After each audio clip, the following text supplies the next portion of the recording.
right, Sports Talker Nation. Welcome back. Once again, it's your host, the G-Man, and we're finally going to talk about something that I really love. We've talked about a lot of fun stuff, a lot of football, a lot of baseball, but we're going to talk about something today, at least give you an intro to really the reason why this site was started, and that is the G-Man Draft Spectacular. Yes, the NFL Draft is upon us. It is my favorite time of the year, and as I mentioned, it really is where we started to think about creating this site. So let me give you a little background. I am a complete loser as it relates to the NFL draft. I love it. I'm that guy who sits in his basement and watches for 3 days and charts players. In fact, one of the best times I had with my buddies that wasn't in Vegas or didn't involve heavy gambling or drinking was sitting in my basement with my brother, two buddies of mine, as we were watching the NFL draft and critiquing each pick. It's a labor of love for me. I do this every year, and I decided, well, listen, if I'm going to do the charting and I'm going to do the creation, why wouldn't I just share it with other people who might be interested in the draft stuff? Now, I'll tell you, I don't just follow the rules of other people. The G-Man Draft Spectacular is a little different. First and foremost, I rank these players myself. I don't go by what the experts or so-called experts say, because quite honestly, other than access to a lot more tape than I do, I don't think they know any more than I do. I will only rank players that I've seen play at least twice during the year. Yeah, I'm a single guy, or I'm not single, but I don't have any kids, so I have a ton of time on my hands, so I watch a lot of football. I watch all the college football I possibly can. Yes, I watch the combine. I watch everything about these players. I don't just look at highlight films and listen to names. I rank players that I see fit. You're going to see my rankings are going to be much different than some of the experts' rankings, and frankly, I don't care.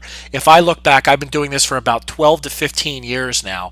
Over the course of that time, if I look back, I'll see that I probably have about a 55 to 58% success rate. You can't tell me that there's too many teams that have much higher than that. So I am very confident in my position.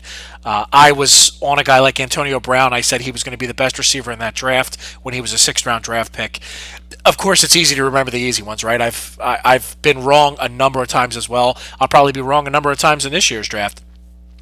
But I just want you to know this isn't just a recounting of other people's picks. This is my own opinion.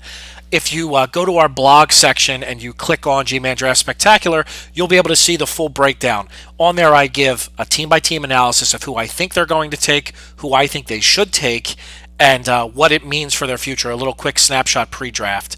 I also list each position, all the players that I have ranked enough to cover the first 4 rounds of the NFL draft, because after that, it's really a crapshoot, and you really get into a lot of smaller school guys that I'm not going to rank.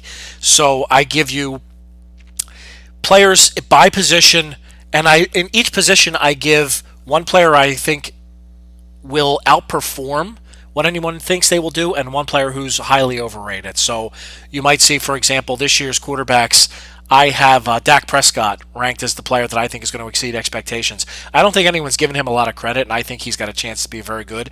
I think he's like Cam Newton. I'm not saying he's as talented as Cam Newton. He doesn't have as strong of an arm as Cam Newton, but he played in an offense that wasn't suited to someone being a stand-back passer. He was asked to do a lot with his legs, and he did that. A guy like Jared Goff, who everyone seems to think is going to be in the top 5 draft picks, I wouldn't touch with a 10-foot pole.